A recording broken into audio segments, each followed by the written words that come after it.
sebenarnya ketika berbincang tentang KDPK ini satu hal yang cukup kita sampaikan bahwa ini ada satu kemajuan lah untuk tata kelola hutan kita, terutama di Jawa. Nah, oke. Saya langsung saja bahwa bagaimana sih kondisi di tingkat TAPA hari ini, terutama di Jawa Timur ya, karena kami banyak di Jawa Timur. Nah, kalau ini data dari pskl.menlk.go.id, hari ini capaian di Jawa Timur cukup besar nih, 347 SK. Jadi ada 156.150,44 hektar untuk 120.990 kepala keluarga. Ini data dari PSKL, tapi data dari Kominfo Jawa Timur ya. Kominfo Jawa Timur ada 348 SK. Nah, ini karena kami coba pakai data yang dipublis di Kementerian LHK saja agar tidak ini datanya. Nah, ini perkembangan perhutanan sosial di Jawa Timur. Jawa Timur ini untuk Pulau Jawa capaiannya paling tinggi. Nah, kita masuk ke KDPK. Untuk kawasan hutan dengan pengelolaan khusus untuk di Jawa kan sesuai dengan PP 23 tahun 2001 tentang penyelenggaraan kehutanan itu di pasal 208 ayat 1 dijelaskan bahwa ada 3 skema: hutan desa, hutan kemasyarakatan, dan hutan tanaman lain. Kira-kira begitulah. Nah, bagaimana dengan izin-izin lama yang Kulin KK, yang IPLPS, tentunya nanti harus mengikuti regulasi yang terbaru. Nah, yang menjadi pertanyaan di teman-teman selalu begini, bahwa bagaimana nih dengan teman-teman yang sudah dapat Kulin atau IPLPS nih, apakah masih akan diakomodir untuk KHDPK?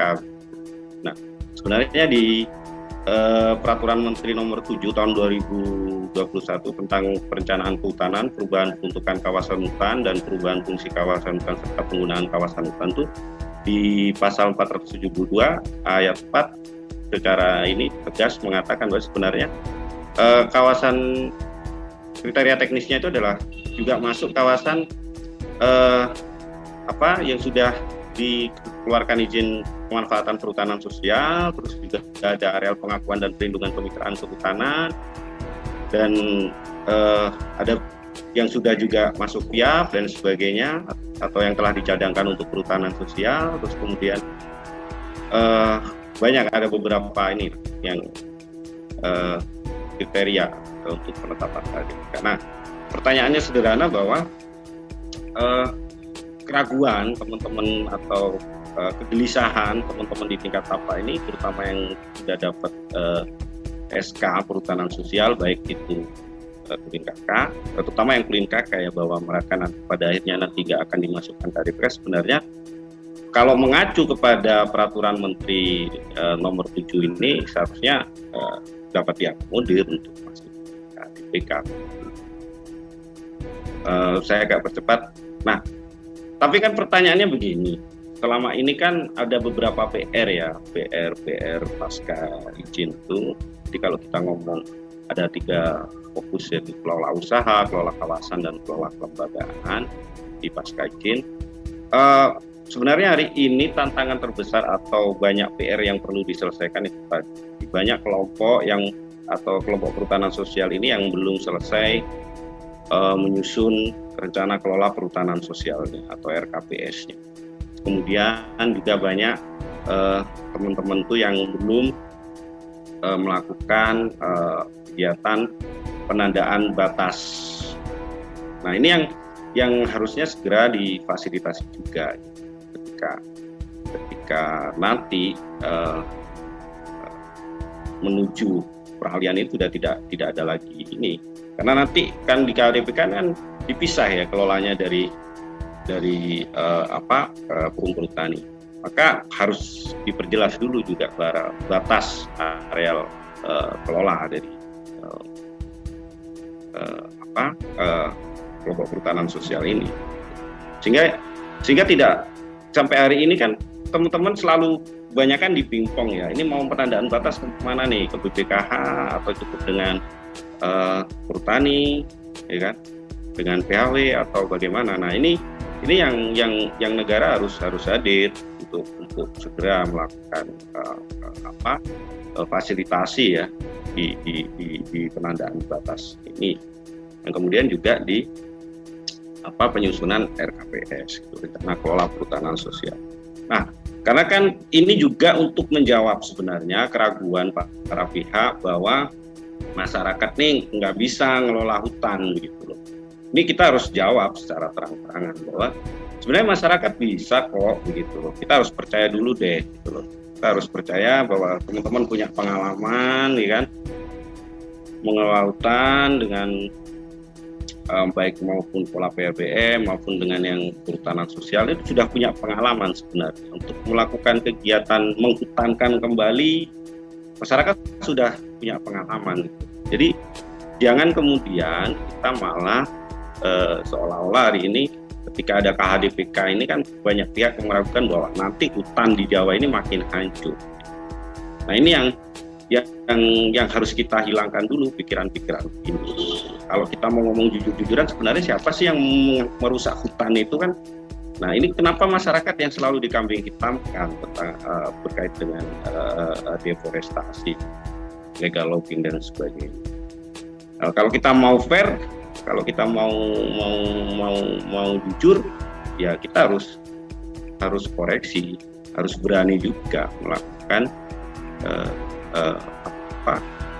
mengatakan bahwa bukan masyarakat, ya kan? Bukan masyarakat. Sepanjang kami keliling di banyak tempat itu, justru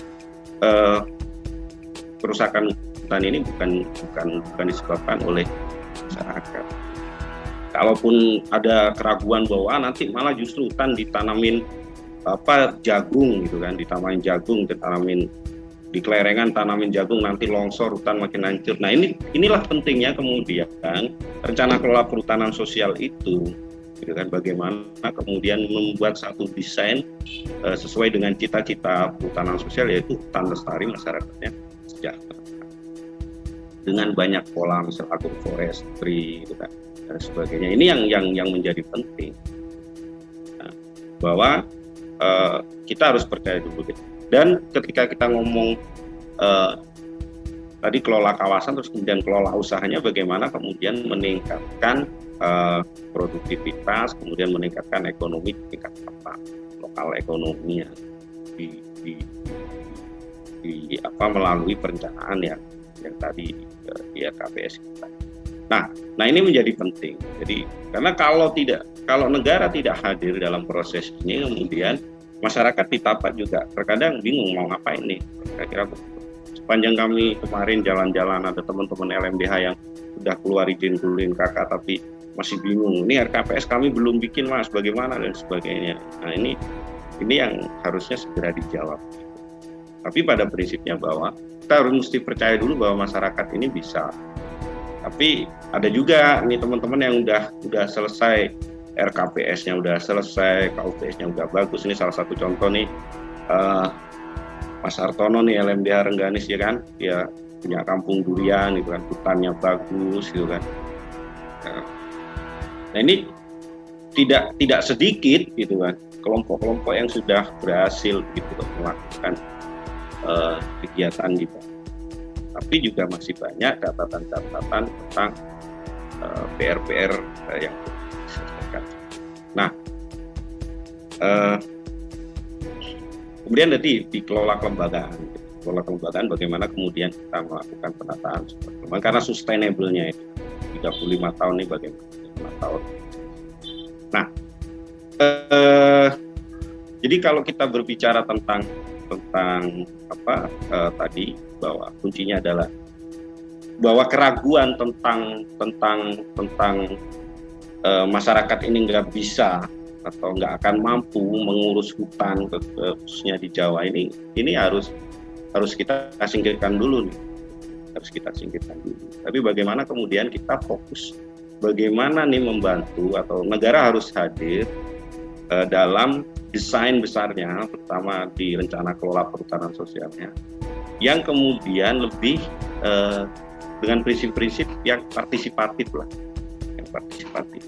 Saya pikir kalau masyarakat itu diajak ngobrol bagaimana kemudian melakukan kegiatan sama untuk menghutankan kembali menjaga kelestarian, saya pikir itu cukup sangat bisa. Saya seringkali berdiskusi begini, di tingkat tapak itu ketika masyarakat banyak hutan kita yang gundul yang hancur dan tanamin jagung gitu kan, ketika masyarakat diajak di dalam proses penyusunan ini, terus kemudian kita mau ajak bandingin nih hasil jagung sama hasil alpukat gitu, hasil jagung sama hasil kopi, hasil jagung sama hasil durian. Ketika ternyata di dalam hitung-hitungannya itu ketemu, oh ternyata lebih secara ekonomi alpukatnya lebih menguntungkan ya, durian ini lebih menguntungkan ya, kopi ini lebih menguntungkan ya. Mereka mau kok tidak lagi menanam jagung, terutama di daerah-daerah kelerengan. Mereka mau.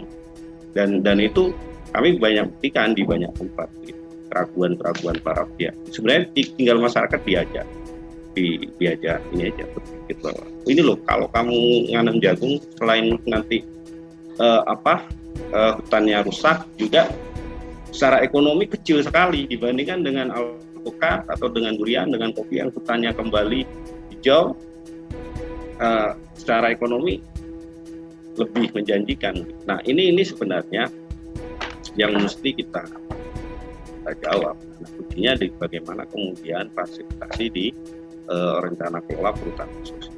Nah ini kita tidak perlu ragu, dan negara harus hadir untuk fasilitasi ini. Di banyak tempat kan pengalaman kami selalu di asistensi lah guys, di dalam RKT, kemudian di RKT-nya bagaimana.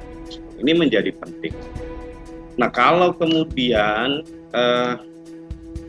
keraguan-keraguan itu terus kita pupuk, maka selamanya bahwa masyarakat tidak akan terlibat penuh nih dalam secara penuh di proses perhutanan sosial ini, karena seringkali kan kemudian tidak berbanding lurus lah apa yang kemudian masyarakat inginkan tentang atau yang mereka harapkan tentang perhutanan sosial ini dengan fakta-fakta yang hari ini terjadi. Misal penyusunan RKPS, masyarakat tidak pernah diajak ngobrol, tiba-tiba keluar saja dokumennya, sehingga masyarakat kemudian tidak tahu desain perencanaannya ke depan, sehingga terkadang juga mereka melakukan tindakan-tindakan yang karena mereka menganggap bahwa ini bukan aspirasi saya, karena tiba-tiba ujuk-ujuk jadi saja. Nah ini yang harus kita hindari. Jadi kalau kita berbicara tentang siap atau tidak siap masyarakat dengan KHDPK, saya pikir tidak ada alasan kita mengatakan tidak siap, atau kelompok ini baik LMDH maupun KTH ketika ada yang mengatakan siap atau tidak siap, saya pikir tidak ada alasan untuk kita mengatakan tidak siap, karena pada faktanya di banyak tempat masyarakat justru lebih atau muncul sebagai pihak yang menginisiasi bahkan kegiatan-kegiatan konservasi kita kemarin di Malang, di Ngantang itu di desa Sidodadi, justru masyarakat malah mengambil inisiatif untuk menanam bambu di kita untuk menjaga sumber air dan sebagainya. Artinya sebenarnya masyarakat secara hari ini udah cukup punya pengalaman. Tinggal kemudian bagaimana kita memberikan kepercayaan itu, dan hari ini memang sedang didorong ke sana dengan KHDPK. Saya pikir ini satu terobosan yang luar biasa. Tapi bagaimana kemudian PR itu ke depan harus segera ditambal. Jangan kemudian kelompok perhutanan sosial ini atau masyarakat ini dibikin pingpong. Kalau kita ngomong konsisten dengan negara hadir, tapi pada faktanya kemudian mau nyusun RKPS saja bingung, mau bikin penandaan batas saja masih bingung mau kemana. Nah ini kemudian negara setengah hati nih hadir. Nah catatan kami sederhana bahwa kalaupun ini mau didorong untuk segera penetapan, maka tadi bahwa negara harus benar-benar hadir, dan kita mesti belajar percaya terhadap masyarakat, terhadap teman-teman di bawah gitu kan, terutama teman-teman yang sudah mendapatkan perhutanan sosial baik Ulin KK maupun IKPS. Kalaupun ada kekurangan, ada ini saya pikir ya ini yang harus kemudian kemudian kita bersama-sama melakukan ini, bukan kemudian malah kita menjustifikasi gagal, perhutanan gagal harus dievaluasi dan sebagainya, bukan seperti itu. Tapi kemudian pertanyaan saya sederhana, sudah hadirkah negara? Jangan-jangan kenapa mereka gagal karena RKPS-nya aja belum, penandaan batas saja belum. Ini yang kemudian harus kita. Nah, terakhir dari saya mungkin itu, dan kita harus kembali ke tagline besar, yaitu saatnya hutan untuk rakyat, dan kita mesti percaya hari ini dengan KHDPK ini semoga